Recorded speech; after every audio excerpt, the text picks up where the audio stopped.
Hello, welcome to the Knaves Guild. I'm Nick. I'm here continuing our stream on the world of Gethra. Oh, just got follow. Looks like it didn't pop up just because I hadn't. There we are. Thanks for the follow. Always great to see.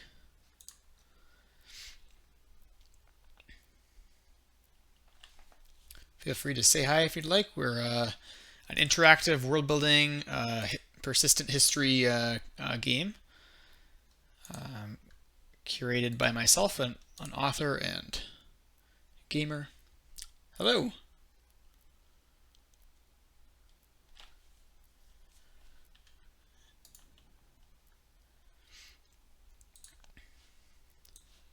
Just getting set up here for our stream tonight.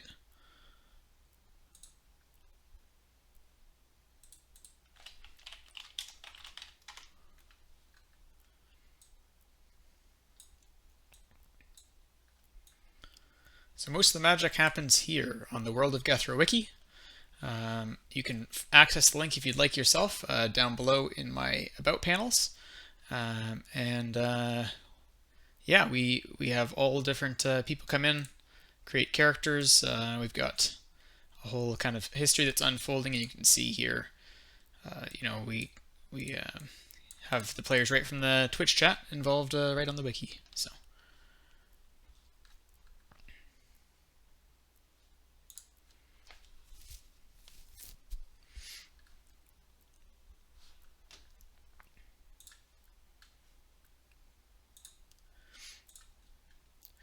To get started today, I think I'm going to just continue working on bringing in some of the existing characters from my Lives of Gethra story. This is a free web series you can read if you'd like. I'm also releasing an audio version of it. Again, link is down below. And I'm starting to populate the wiki with all the details from this series, which has been going on for a few years. So.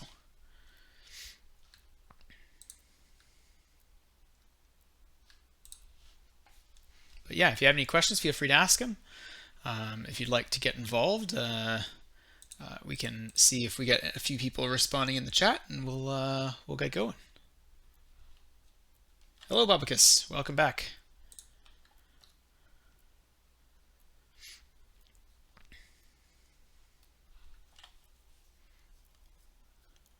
Babacus, would you like to continue the storyline with the Cult of Melium? And we can. Looks like we have a few newcomers. Maybe they'll get involved.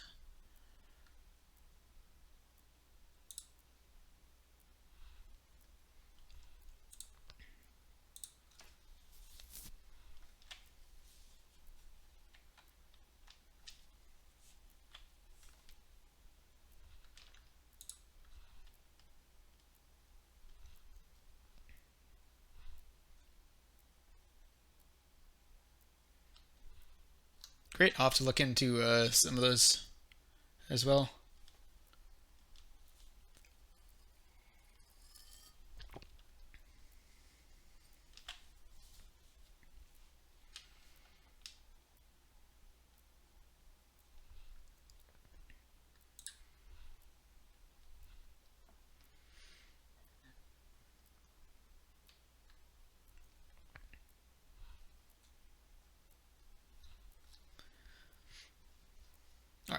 I'm going to start off a page for one of our characters from the live series,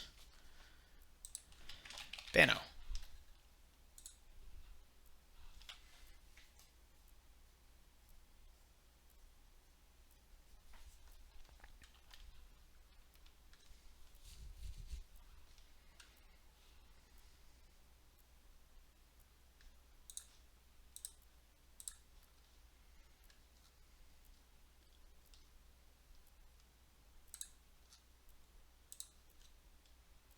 So we read about Bano first in, other than that the options seem limited, yeah.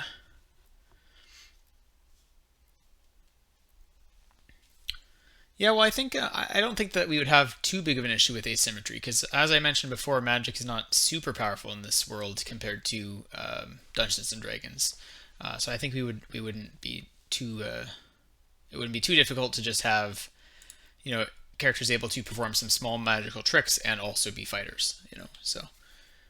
But I'll look into that more at some point. My focus still is on continuing our interactive kind of chronicles as we unfold them across the history of Gethra.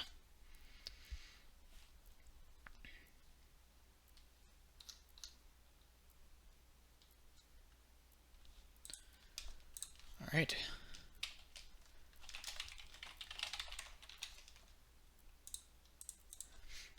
Like I could see, we mentioned Powered by the Apocalypse yesterday, and having run some games in Dungeon World, I think it would be fairly easy to make something like that work because it is kind of just off the cuff and runs with the narrative. So.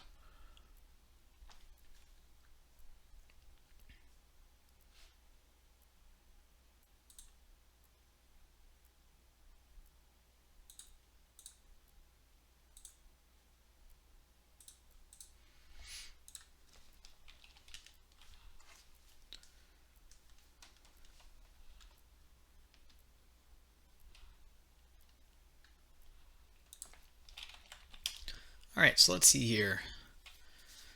Bano. Bano is described as, or is often seen as the enormous man with tree trunk arms and a barrel chest. He is of Numan descent and has a few tattoos.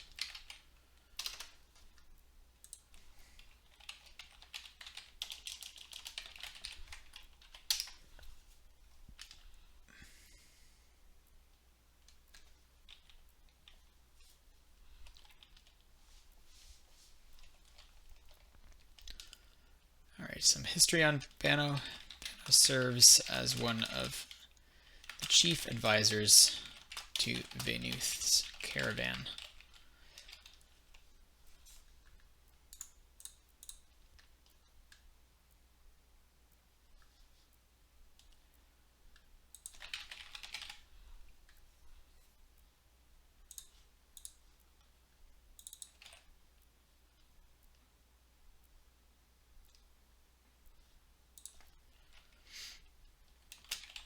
And has been a prominent member since before Venuth even joined under Master Jolikar.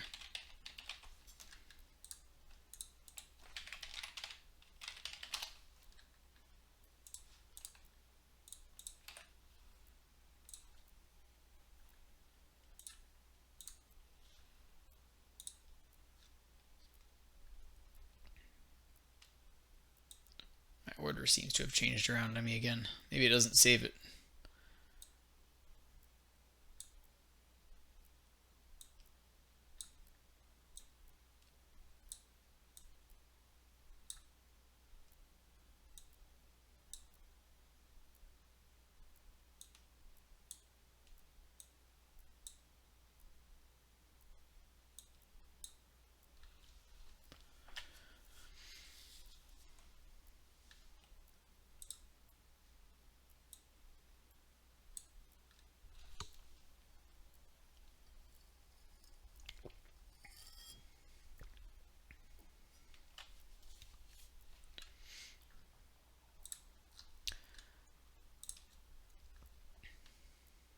All right. Bobicus, would you like to continue the Spread of Melium event, or should I just keep working on my own thing this time?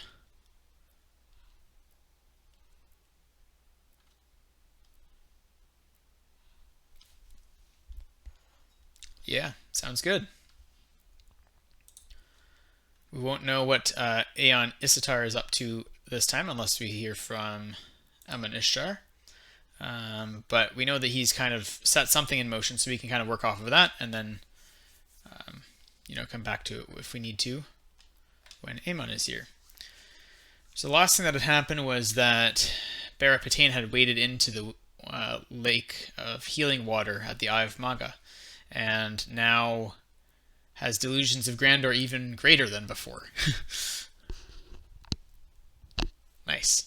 I appreciate Bob because always coming around and being available for whatever.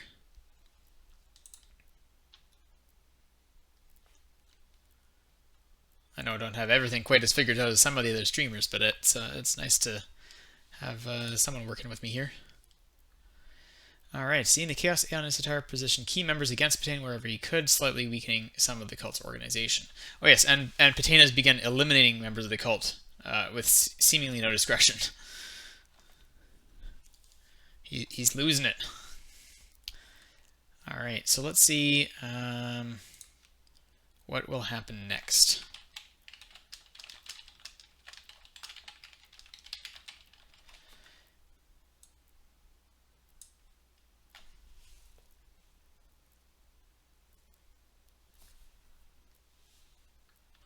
I think this would be another time where we can put on strife within the cult.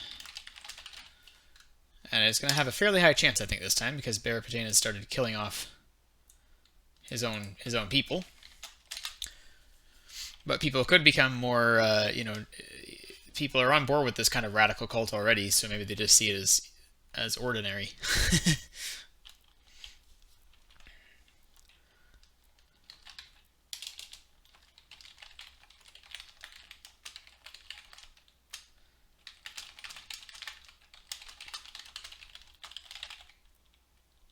Yeah. I am going to note down outside pressures could increase, could mount as that is the result. But it could be just the cult grows more radical and fanatical, as you mentioned. And what else could there be here? Let's see. We could say...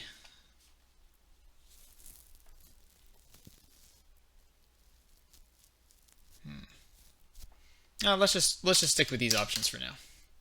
It's hard to imagine the cult not reacting in one of these three ways, or the lands that the cult is influencing.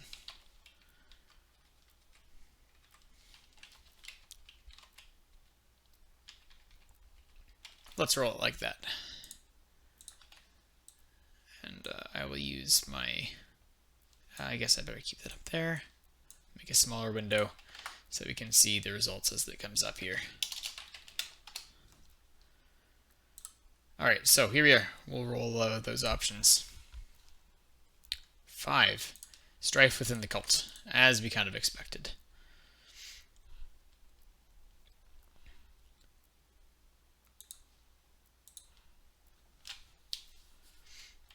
Alright. Let's see, that was in 744 when he started seeing signs of the memory loss. And then the healing waters happened somewhere in there. So let's give it a few years where it could develop. And he's, acting more and more erratically. And somewhere in this range, 750. By 750, a few groups had emerged within the cult at odds with one another. A radical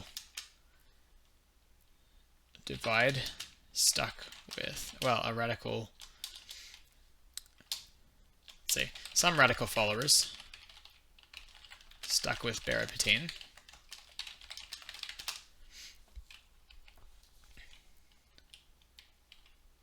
As the cult grew more deadly, even for them. Others formed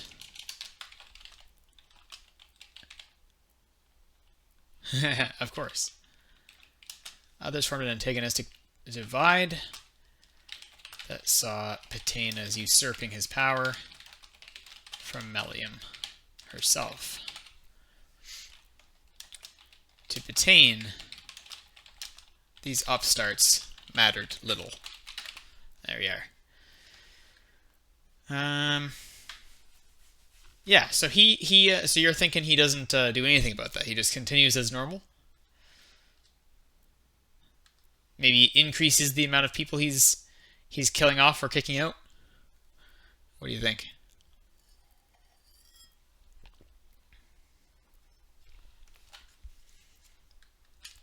And how much is he still focused on the spread of the religion versus just attaining godhood himself?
Okay.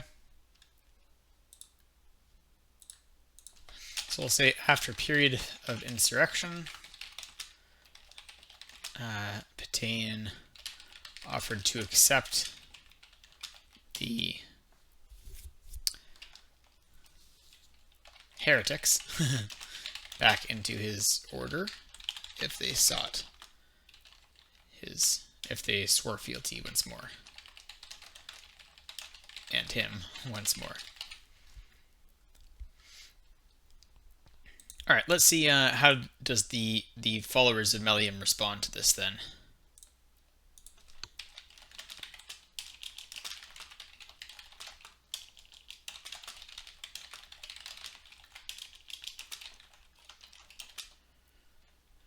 Even more divide.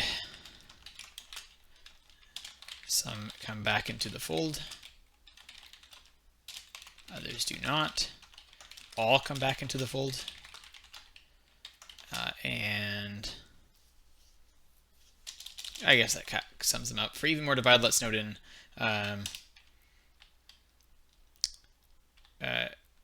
including geographic divide, meaning that the cult itself is starting to fracture up between different areas.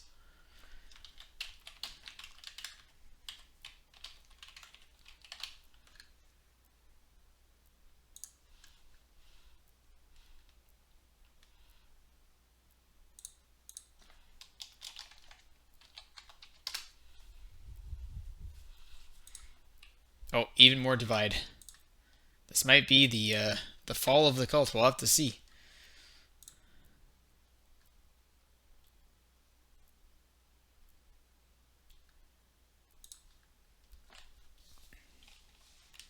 After a period of insurrection, Pitane offer. Okay. While a dismal few accepted the offer, many factions within the cult remained divided. It does raise the question, how long does a cult remain a cult, and when does it become a religion? Because this cult dominated a substantial amount of the world during its prime.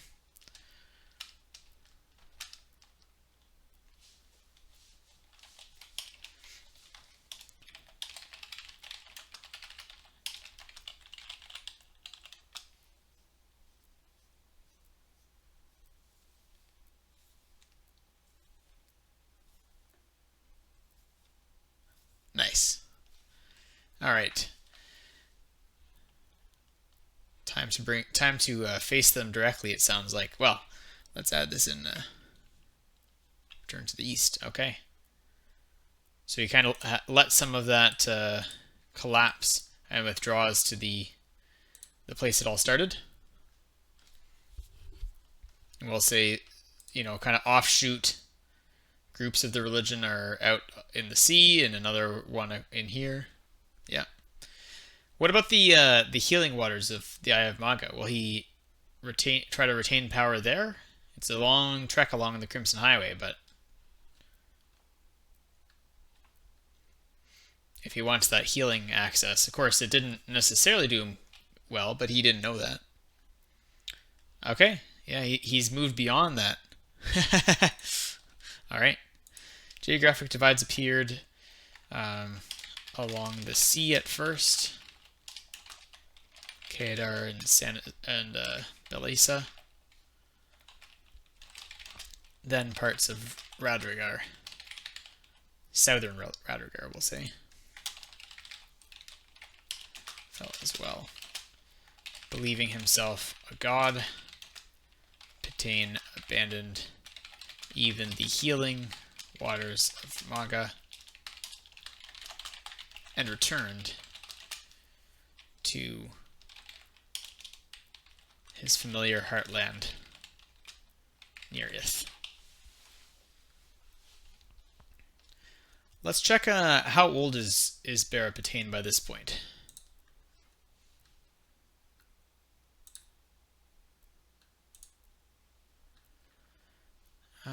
Did I not make it so that we could check his age?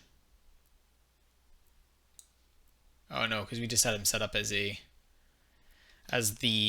part of this event rather than it being that. So let's just double check his year of birth.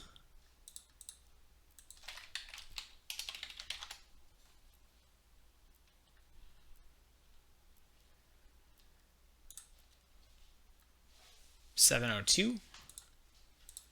Okay, so he's not gotten too old yet. It's just after 750, so he's in his 50s probably.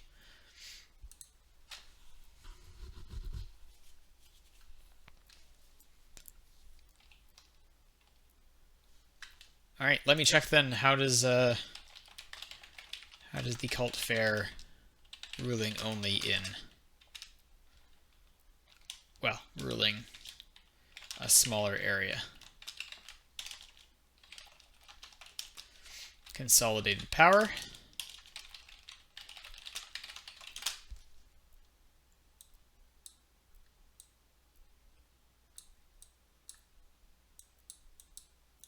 Just move these around a little bit.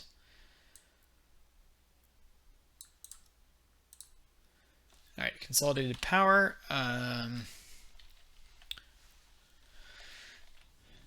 Foreign pilgrimages, like you're saying. Bring other influence as well.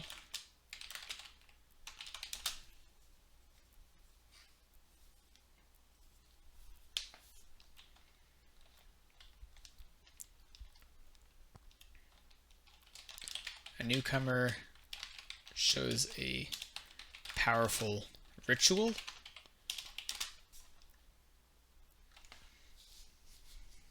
Could be something kind of a whole new direction, or something that seems to affirm his godhood, but we will see. Let's see, consolidated power, foreign pilgrimages, antagonism from the other branches of the religion.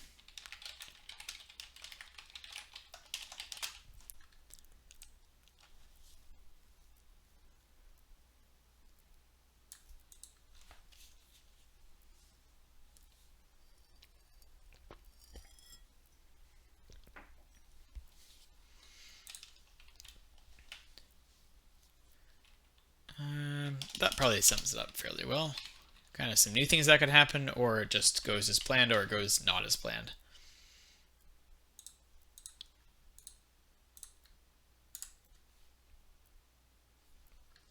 Three, a newcomer shows a powerful ritual. Who is the newcomer? Member of another religion. A powerful magician bordering on deity. Could help Pitane out to have an ally.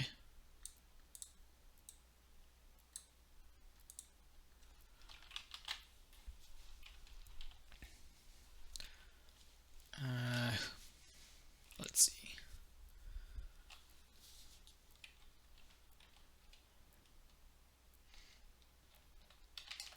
A foreign ruler.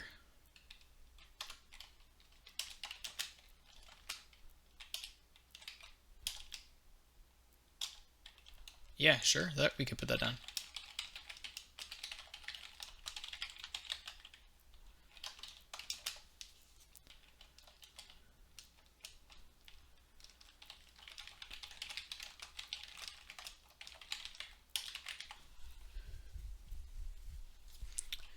Why don't we put down Aeon Isitar as well? We'll have to see. I'll leave that one as a lower option because we don't want to make up something that Aemon Ishtar does without him, but we'll leave the powerful magician bordering on deity less likely as well.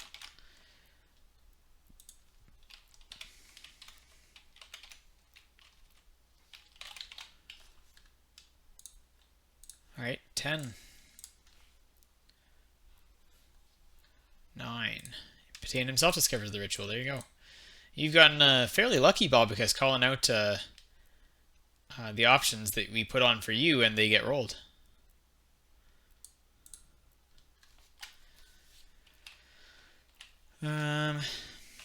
What is the ritual?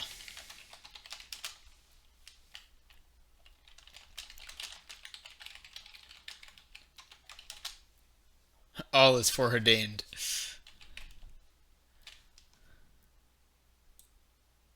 You know who we should have put on here? We should have put on here He Who Basks in Radiance. I don't know if he would have. I don't think he would travel that far and into biomes that aren't his own.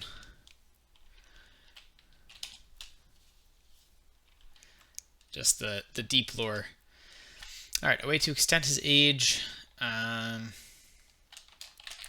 way to communicate with a pre-existing deity. Yeah, I agree. Maybe eventually we'll come back to him. It depends on if any of these historical events, start to influence the desert itself, because it's unlikely that he or his religion would spread much beyond the desert. But we'll see. We know he's out there. A way to communicate with a pre-existing deity. A way to kill his enemies from afar, perhaps. That's pretty powerful stuff. Yeah, it's kind of what I was thinking with to communicate with a pre-existing deity. Interact, we'll say.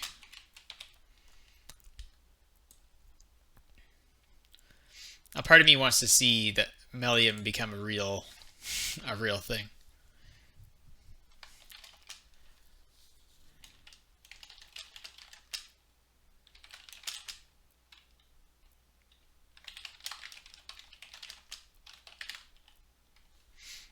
I'm going to put on there this kind of massive pool of power, which is a reference to something that happens in Ith later in Gethra. So it could be that this kind of interacts with that. Later in Gethra, there's a period where, if we look at the map here, sorry, just let me change my screens.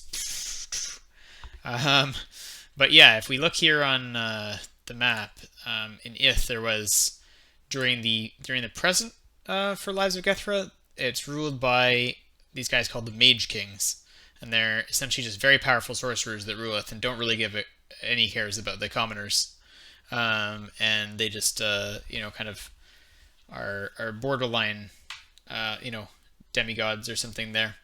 So one of the things I was thinking that might be kind of cool with the whole cult thing and it being based around this area is perhaps if the dice go this way, maybe that's what led to the Mage Kings, is there was some sort of power here and it got picked up by the next generation at some point. So we'll put an option like that on there. A way to extend his age, a way to interact with a pre-existing deity, a way to tap into a massive pool of power. We'll say tap into or create.